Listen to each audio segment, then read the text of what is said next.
My journey started when my mother was walking to the hospital to have me.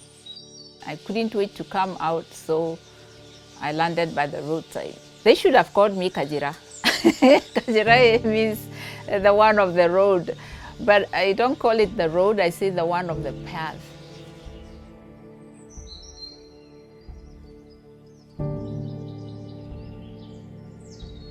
As I grew up, of course, I went through the societal socialization, which I call programming. The systems we live within have caged us.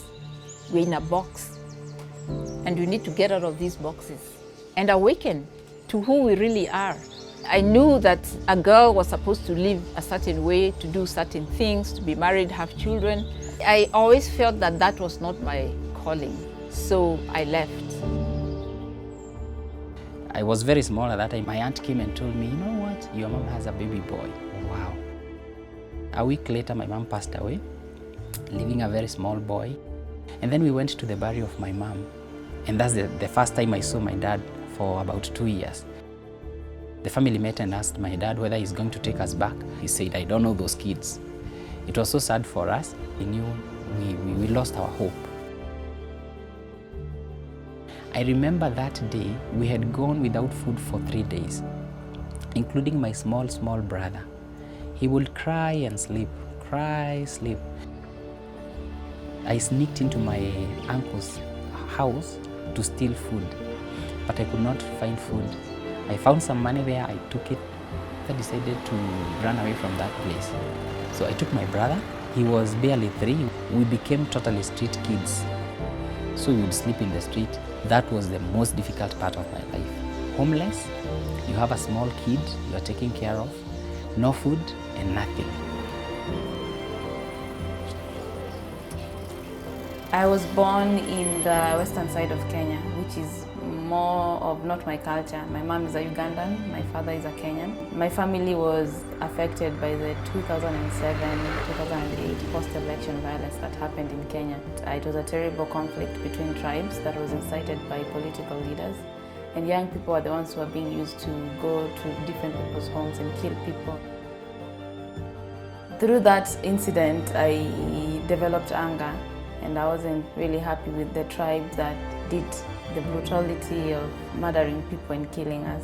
So I started feeling as if I have the opportunity to revenge in the future. They'll also pay for it.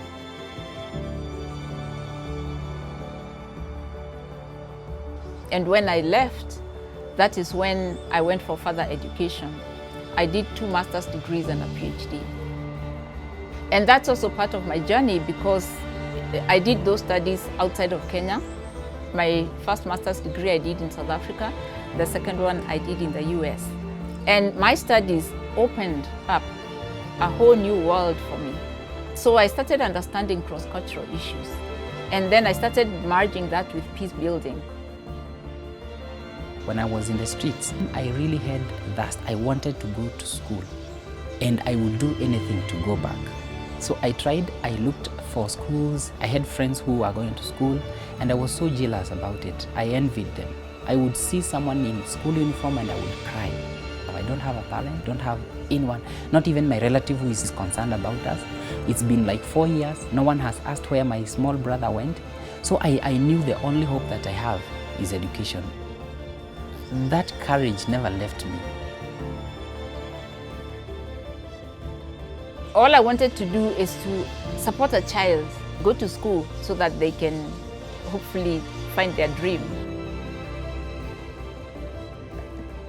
I started making Kenyan food in America to raise money to take the first kids, 7 kids actually they were, to school. And then I realized, oh my gosh, I didn't think straight. This has to happen every year, right? These kids have to go to school until they finish. And I myself am a student. How dumb am I? How will you do this? My school had an opportunity of an essay writing competition, and that competition was all about what you think about peace. And so for me, peace wasn't really resonating at that time. I remember writing all these different brutal things that happened in my life, how peace is not something that I can even try and talk about it.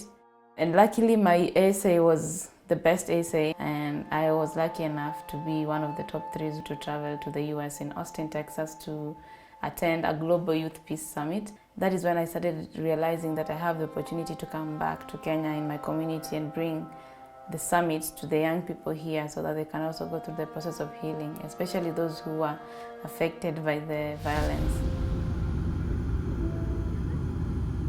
By the time I was finishing my PhD, I knew I wanted to come back home and I'm going to do what my calling is. 7 kids are living with my mother and I don't even have money to take care of them. I don't have land, I'm a student, I don't have a dime. It is a piece of waste, rocky land. Like, they had tried to sell it to people, but there's nothing they could grow there. And every time I went there, I would hear kids laughing and playing, and I was like, gosh, I can't even tell anyone this, they'll think I'm crazy. But that's what I used to hear, the kids laughing. I go back to Denver. During that year's fundraising, I talked about the children's home and the story of the women. I got 10 people who raised $1,000 each. Now I had $10,000. I did the walls. And then when I reached the slab, I had no more money. So I started getting people who were interested in sponsoring a child, standing with a woman. Then the whole thing just took off. And eventually it developed into international peace initiatives.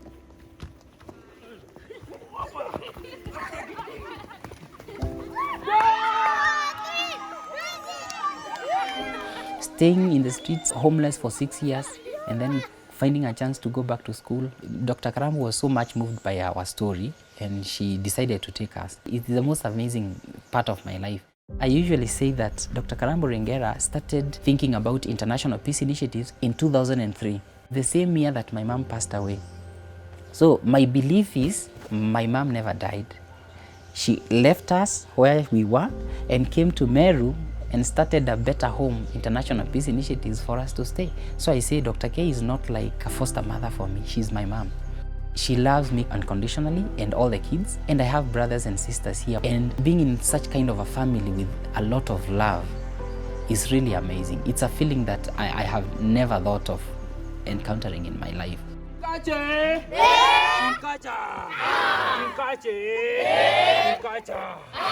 our motto is transforming lives through love. Yeah!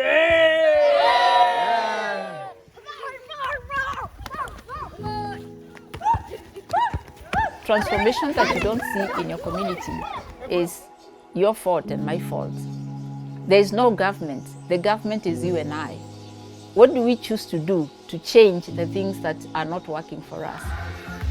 I can't tell you that I sat down and I did a proposal and a whole program about how every year will look like. But within the chaos and the not knowing and everything that there is, just take one step at a time.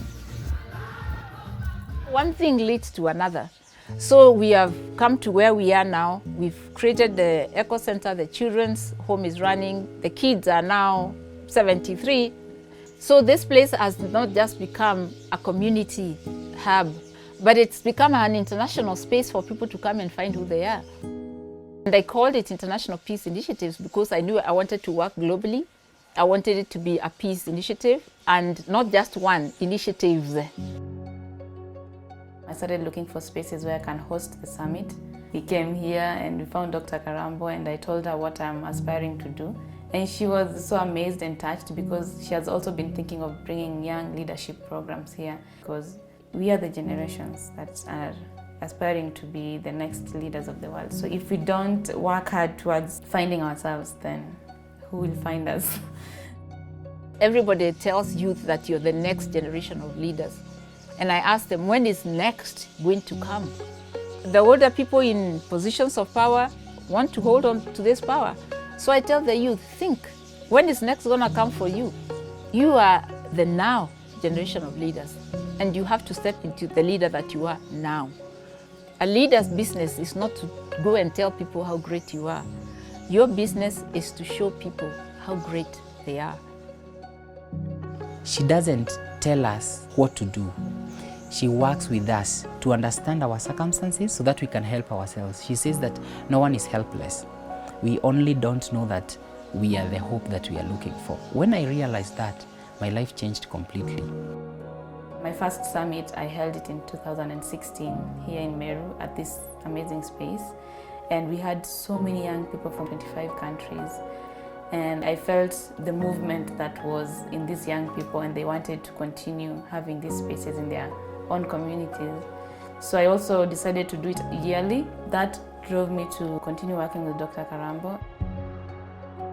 If I can do it, anybody can do it. Any kid, any girl. That's why I call myself Dr. Karambo. I don't call myself Dr. Ringera because people think I'm a man, because Ringera is a male name. So I call myself Dr. Karambo with the title, so that any girl hearing, oh wow, that's a daktari with a girl name, they too can dream. I finished my undergraduate degree last year. Right now, I'm in the field of computer networks, and I'm focusing on the network security. And as I'm waiting to graduate, I'm already working at International Peace Initiatives as the programs director. And that is just because of her trust and because of growing in this place, knowing this is my place. I think I will cry my eyes out during his graduation. I don't know what I will do because it will be such a happy event. And he's one of 30, totally made us proud. He can get a job anywhere in this world, and he's chosen to come and give back. I want to stay here because this is where I make the greatest impact, and this is where I feel I am attached to. No matter how big of a security engineer I become, Dr. K will always be my mom. Catch will always be my home. This is my place. I'm not going to the moon anytime soon, but I'm going to the world to impact other people's lives as I come back home here. I realized that the women in all these summits didn't have the voice to fully share. So I also ventured more into bringing spaces for young women to also be able to speak up. I'm now building my own organization called Kila Dada Initiatives to work with young women from all over Kenya. And Dr. Karambo is holding me hand by hand to ensure that all these visions that I have are coming to action. I had started an organization I called Synergy Youth Kenya. I started that as a way of bringing young people together, do things with them, with Dr. Karambo, planting trees, at least to bring young people together from different tribes. For me now it's education.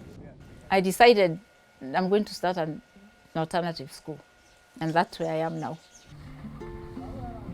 Recently I was presenting a regenerative education practice based what is the kind of education that we need to create that a child can see what is possible for themselves. I am using my past as an opportunity for the future. I am not a victim anymore. I am a survivor of so many ups and downs. I don't feel like I need to revenge anymore. I love my people in Kenya, and I did forgive. So I just want to stay with being human, and that's my identity. I realized that I am living my own life. I am not living my mom's life. They lived their life and they passed away. That was it for them. And I stopped blaming my family for not taking care of me and my brother. That is when magic of life happened. My journey has been one of really rethinking things that I've been taught, whether it's through socialization, through my education, or through religion. And when you remove all these layers, you find at the bottom nothing. But that's a powerful space from which to start. And when I'm in that space, magic happens. And you know, all those things opened up my path to wherever I needed to be, which is here, doing the work that I'm doing now.